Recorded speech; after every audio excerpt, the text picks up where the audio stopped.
Welcome to Hammer Dahn. Dad. Special Wednesday edition of the #1 sports gambling show coming out of the Pat McAfee Incorporated offices. We're doing a Wednesday show because we have a huge NFL slate tomorrow. I am your host, Tone Diggs. I will be joined by the aforementioned Pat McAfee himself. He will be back in 2 minutes. Bubba Gumpino, the stat man, the trend man, the nuke man. How you feeling? Great. Things are going to turn around today, my friend. Goddamn right they are. And on the line via FaceTime, former NFL GM, host of the Lombardi line, the GM Shuffle Pod. Make sure you subscribe to the Daily Coach and writes for the Athletic. Michael Lombardi, how you doing today, Mike? I am great, guys. How we doing, huh? Well, happy Thanksgiving to all. Hope we have a great, safe, and healthy holiday. Well, that's very nice of you, but I'm pissed. Okay. Yeah. Nope. How lucky is Baltimore to have really good connections with the league office? Every other game they've been storming along. This one they cancel. You know what? I'm glad you brought that up because I say that, but no one listens because I'm a Steelers fan. But I mean, I listen and I hear things that John Harbaugh said, and I see the league office maybe make some changes the next week. So I know that they have connections in there. Now, Tomlin was using this as after Thursday night, they're going to be off until next Wednesday since their original bye week didn't really happen. So they were going to use this as a pseudo bye week, and now that's not happening again. So, it's just not ideal for the team, Mike. No, I mean, look, but nobody can cry. Look, nobody cries like the Ravens. When we played them in New England in 2014, they're still crying about the pass that they thought was illegal. It's just nobody can cry as well as they can cry. Somebody heard their tears. Who are we talking about? The Ravens. No one cries like the Ravens do. Hey, we were told by the way, good to see you, Paisan. Happy Thanksgiving early here. Same to you. We were told whenever we traveled out to Baltimore the first time we went out there and played there that there will be players or fans behind us that'll tell us to give the Super Bowl back to them because the team left Baltimore overnight in a Mayflower in a pretty dramatic fashion, and there were still going to be Ravens fans pissed off, even though almost 80% of the team was born after that happened. They're like, you're still going to hear about it from them. And we did, by the way. It was pretty fantastic, the grudge that they held and that whole thing. But, boy, tomorrow got ruined, dude. Tomorrow got ruined, Paisan. Are we going to watch Home Alone, Wizard of Oz? Like, what are we going to watch? Like, seriously. The Queen's Gambit's done. That's just horrible. And they can't put a game in there, which makes it even worse. I sent a tweet out, Paisan, that said, America needed Ravens Steelers, like America needed, and I knew I was potentially going to get killed by the super medical people, about how we need safety, and I agree. Okay, I'm talking strictly from a meathead thing. America needed Ravens Steelers tomorrow night, Thanksgiving night, to close out that holiday for this 2020 year, and now we don't got it. By the way, after listening to Tom Pelissaro explain why, makes a lot of sense because they don't even know if there's going to be more positive tests tomorrow. They have no clue who has it and who doesn't have it in Baltimore, but it still just sucks that it has happened here. Yeah. I mean, it is the right thing. I'm not arguing that. And I'm joking about the Ravens always seem to have a complaint. I'm not joking about that, but it is the right thing to do. I mean, you got the players, who knows? And, we pay the price for it once again. I mean, seriously, it goes back to, we're going to have to watch Godfather 3, Godfather 2, Godfather 1. I mean, what are we going to watch?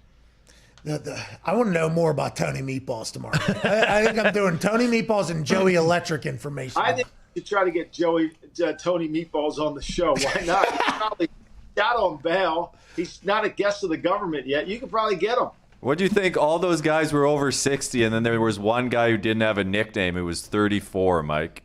Yeah, but one guy, 81, I think it was 81, one 81-year-old guy didn't have a nickname either. Like, how did he get through life without a nickname? Yeah, I mean, 34, I could see you haven't established yourself in the group yet, But 81 with no nickname, that's a long time. He's the one who probably snitched because he was just pissed at not getting a nickname for all those years.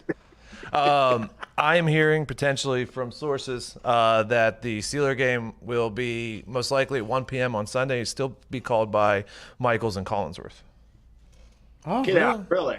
That's what I'm hearing. So how are they going to call? I assume maybe they go Tirico and someone else for the Sunday night game. The No, Bears. seriously, I mean, I love Aaron Rodgers, and I thought his commentary about the third quarter was so good. You know, it fits right into the middle eight narrative that I talk about all the time. But I would much rather watch Baltimore and Pittsburgh than have to suffer through MVP Mitch and the Bears offense and watching that again. 1,000%. It's interesting because they can flex, right? You can flex that game, right? Because it's Sunday now. In Sunday Night Football, we're at the part of season where Sunday Night Football is allowed to flex.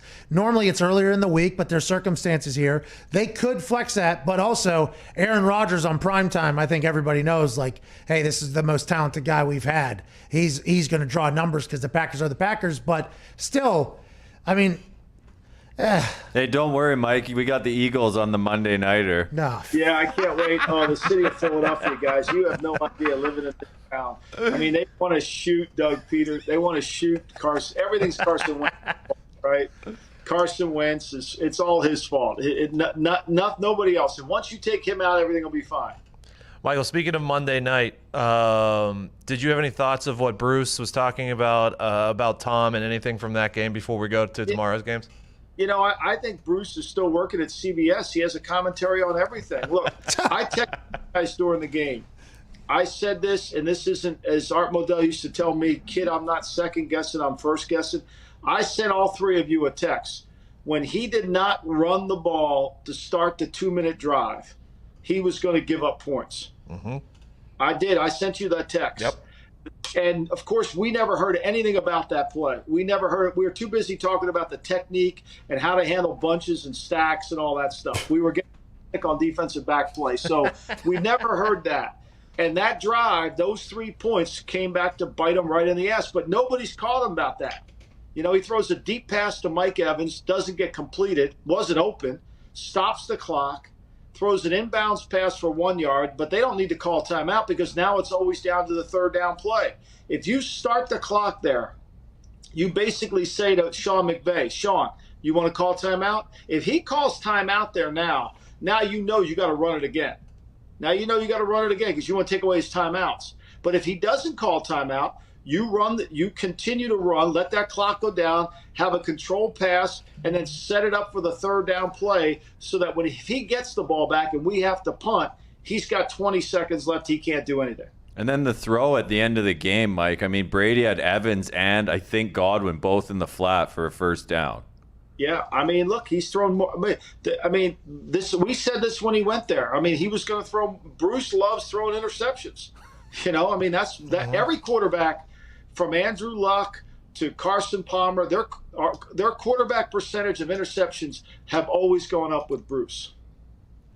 It's interesting, man, because his answers for stuff, if Belichick did any of it, the world would have lost its mind. You know what I mean? And now this is happening after the Tommy Foxborough comments in that article. I mean, it's just a very interesting dynamic down there right now. I mean, I've never seen a coach blame his quarterback more. Any coach blame his quarterback more. Even Doug Peterson standing by Carson Wentz. Publicly. Coach attack his quarterback like this. Yeah, What's Mahomes going to do against that defense, Mike? You know, I think where I misevaluated the game was I still think Jared Goff's not worth $30 million. I think Sean McVay is worth $30 million.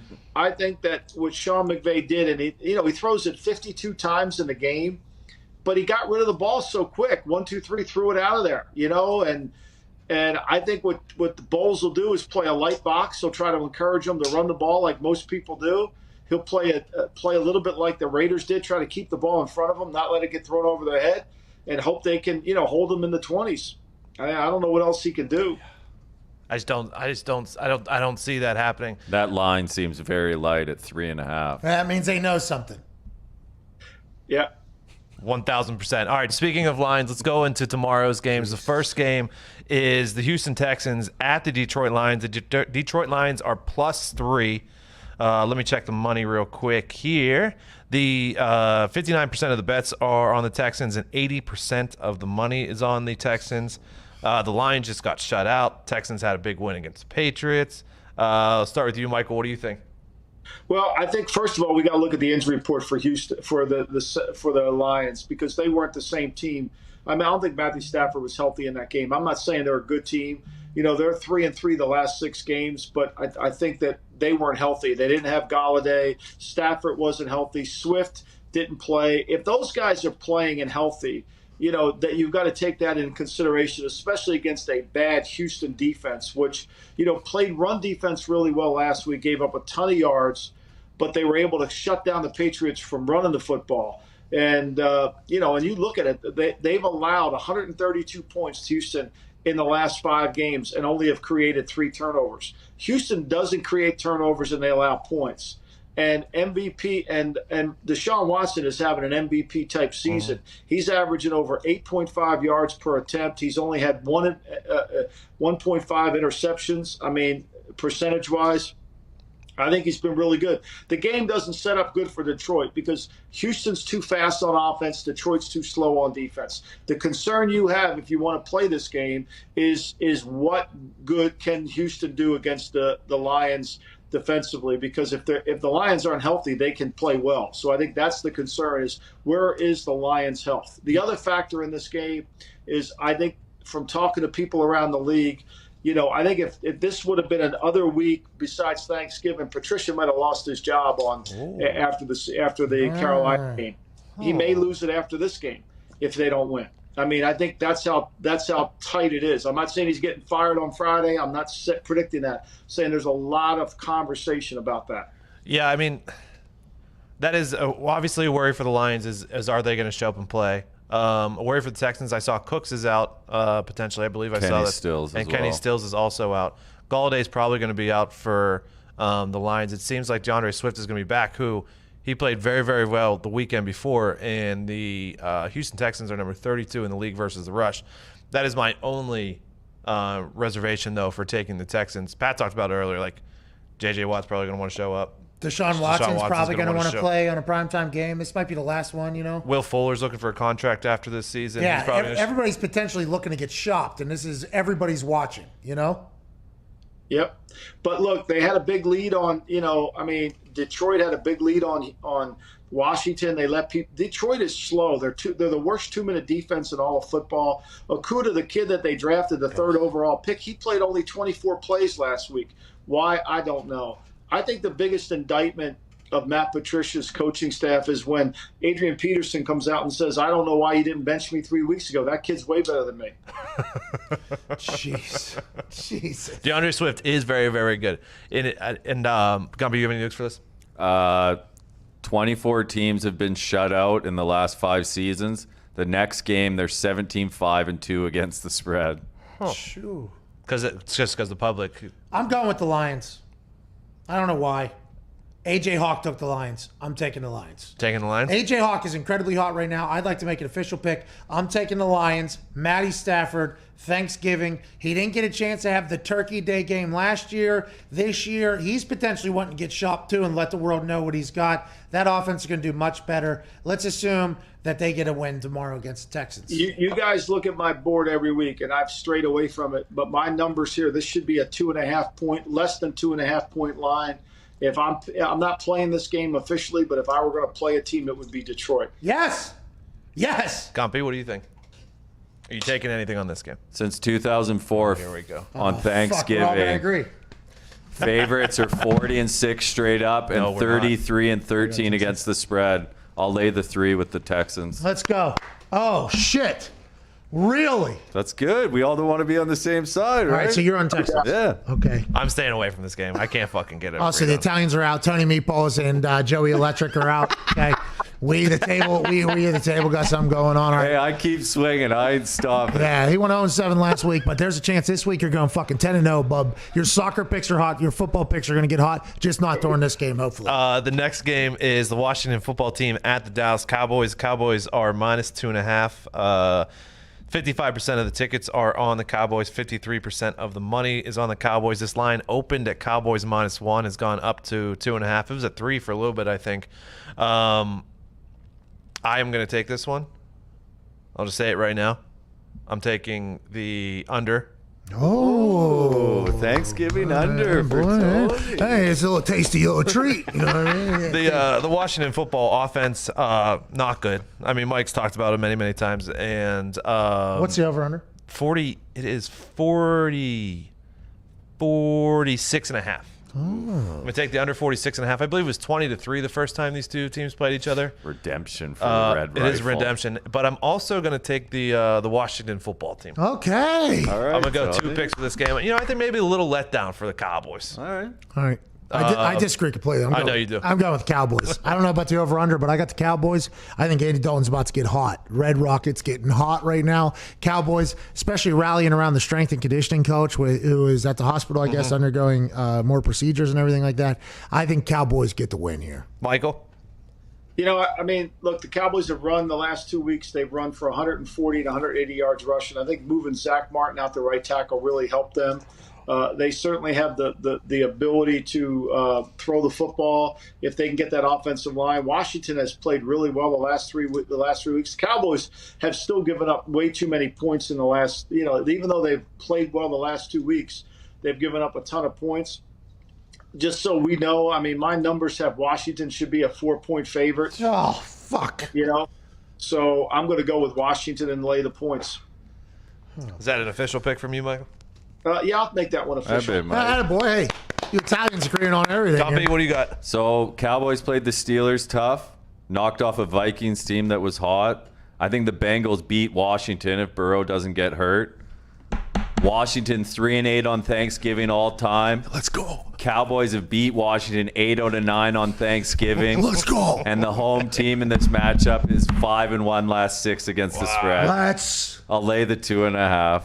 go. Let's go. That's what we're doing around here. That's what we're making picks. There's a lot of different picks here, boys. Let's mix it up. Let's like win it. some games. By the way, I keep forgetting to talk about this, but you talked about them playing the Steelers. Go ahead. I think they were the first team. They had a bye week though. They were the first team to win the week after playing the Steelers, if I'm correct. I think. Just so everybody knows here, the Steelers or a Cowboys game thing, and the Cowboys-Steelers game might be why I picked the Cowboys, by the way.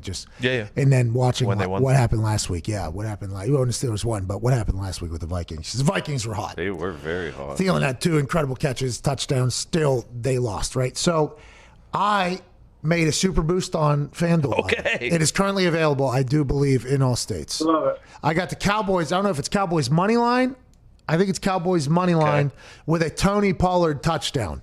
And it's at plus 560 or something like Mike's gonna love the Tony Pollard touchdown. that. Tony Pollard touchdown, anytime score, and the Cowboys money line, I do believe, plus 560 bet. The Super Boost turning back around tomorrow, Thanksgiving. I'm grateful for it. I'm grateful. And if you guys are as confident as Pat is, Tony Pollard just to score by himself without the Cowboys money line is plus 290. Yeah. And Yeah. you can go back to 1984. Thanksgiving favorites have covered 64% of the time. You ever heard about stats? That's what those are right there. All right, before we get out of here, this is the last show of the week. We're gonna tweet out all of our Sunday picks either on probably Saturday. Yeah, we'll do it Saturday. We'll do Saturday. And those just count, right, towards the record? Yeah, if we yeah. tweet them out? I'll put out a bunch of the footy picks we'll again do all a weekend. graphic. We'll make a graphic. At Hammer Dahn. I'd hammer down on Twitter and Instagram. That'll be the official announcement of what our bets are for the weekend. Correct. For the record. Is there anything that anyone has seen, if they have yet, looking ahead? Michael, have you seen anything this weekend that you like already? You know, I think I'm going to be all over Tampa Bay. Okay.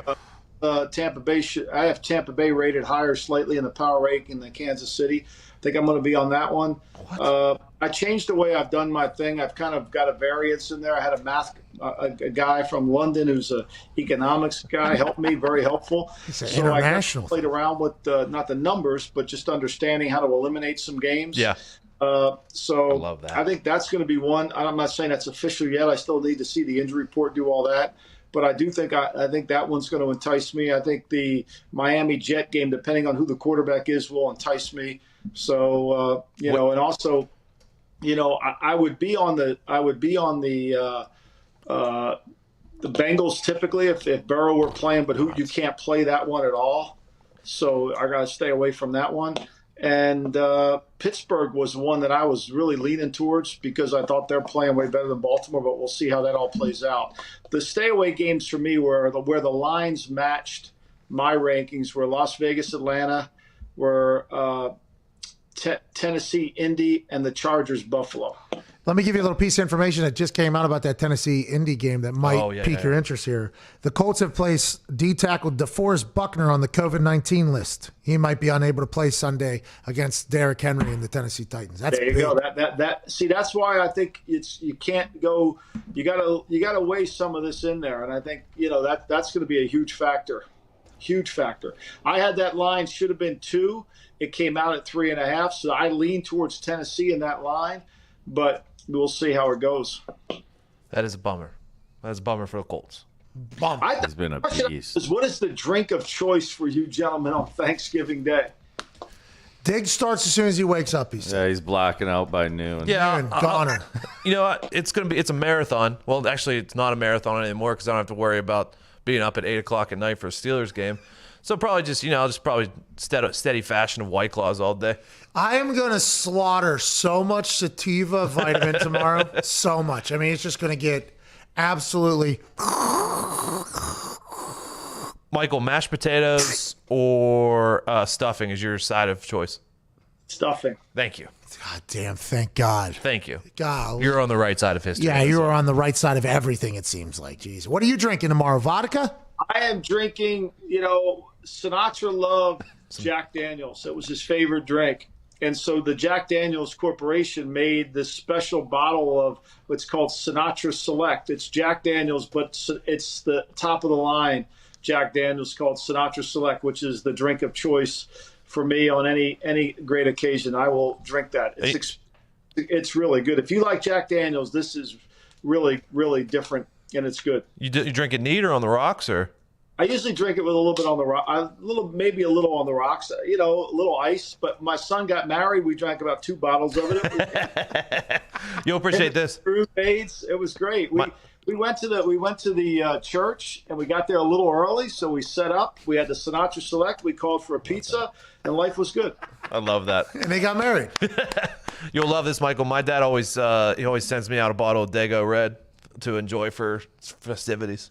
There you go. You got to have it. By the way, you guys are allowed to say that. I am allowed to say that. Yeah, I'm not. I'm only 0.09%. I just call it the Italian red. Yeah, that's what I call it. I can't say there's a 2-syllable word there, Gump, that we are not allowed to say. You know what I mean? There's also a 1-syllable word where the guy actually has a name of that in college football. Have you seen the guy? He plays, I think, maybe for Illinois, or he was playing on TV. WHOP is his name. Can't have it. And the announcer was just saying like his name, obviously, because that's what it is. But being from an Italian town, listening to that announcer hammer home that kid's first name, I'm like, oh my God, I cannot believe this is happening right now. I didn't grow up. This town's not Italian, but there's a lot of Italians that came here. They're all from the same area in Italy. And there's one that is one of the great writers of all time, Gay Talese, who grew up here, and so they always, my relative all kid about him because he could look like he was French. So there was always that conversation about during the war, were you an Italian or were you on the French, and so that always permeated through the town. Jeez. A lot of history there, Michael. Hey, thank you so much. Happy Thanksgiving. I bet, Mike. Have a good day. I appreciate it. Happy T-Day. We'll be in touch. I'll be texting. Oh, yeah. Right. Oh, yeah, we will. See ya. As always, we're going to put as we said, we're going to put out, make a graphic at Hammer Dahn on Twitter and Instagram for our picks this weekend. And also, we didn't do it last show. We had to congratulate Mitt McMahon. Oh, yeah, here we go. Survivor champ. Indianapolis Colts for the death of me. He gets a pinky ring, right? Yeah, I can't find it right now. They're not taking mine. No, we're definitely not taking yours. I got a lot of people tweeting me that are Mitt's friends telling me take my pinky ring off and give it to Mitt. Better tell him to relax. That ain't going to fucking happen. That ain't the game, okay? There's 2 different pinky rings. That's plus or minus Survivor pool that he won, which, by the way, fair and square. Fair and square, Mitt. So we'll start that thing Congratulations, back up Mitt. You have a pinky ring now, pal. Congrats, Mitt. Thank you. You won't have it for long. Don't worry. Well, the Survivor one actually is like a month-long. Yeah, stay. it is. So good for Mitt, dude. Good for you, Mitt. It's a good run. We can't thank you guys enough. We're thankful for you and for listening and for spreading the word about this beautiful show and for sticking with us through the great times. Which there was. And now there's some dark times, which there is. but we can see the light. Damn right. We see the light. Still winners. And we'll give you those light picks on Saturday. By the way, thank you to for the boys out there. Thank you, boys. Taker too. Thank you, Take. Thank you, Tig. Thank you. And thank you to FanDuel. Big And thank you to FanDuel. thank you to FanDuel. Big thank you to FanDuel. And we will see you. We'll see you on Monday. Hammer. Dahn.